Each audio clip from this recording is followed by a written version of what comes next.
സൗന്ദര്യം വഴിഞ്ഞൊഴുകുന്ന അമ്മപെങ്ങന്മാരെ, എന്റെ ആരാധകരെ, ഞാൻ പാടുന്നതിനിടയ്ക്ക് പൊന്നാട, ജണ്ട്, റീത്ത്, ഹാരം, നോട്ടുമാല, നാരങ്ങ എന്നിവയൊക്കെ നൽകി എന്നെ സ്നേഹം കൊണ്ട് വീർപ്പൂട്ടിക്കരുതേ എന്ന് ഞാൻ അപേക്ഷിക്കുകയാണ്. രാത്രികൾ പകലുകളാക്കി, പകലുകൾ ഗാത്രികളാക്കി, ഏകാന്തതയുടെ നിശബ്ദതയിൽ നിന്നും പെറുക്കിയെടുത്ത ഈ ഗാനത്തിന് പണ്ടെങ്ങോ കേട്ടുമറന്ന ഏതെങ്കിലും ഒരു പാട്ടുമായി സാമ്യം തോന്നിയാൽ അത് കേവലം യാദൃശ്ചികം മാത്രമാണ്. ഞാൻ തുടങ്ങട്ടെ. അങ്ങനെ ഘോര വനാന്തർഭാഗത്തേക്ക് പോകാൻ നിൽക്കുന്ന ശ്രീരാമനെ നോക്കി സീത ഇങ്ങനെ മൊഴിഞ്ഞു.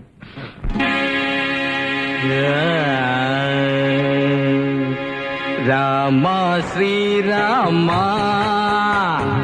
കൂടെ വരുന്നു ഞാൻ, നീ പോവും വഴി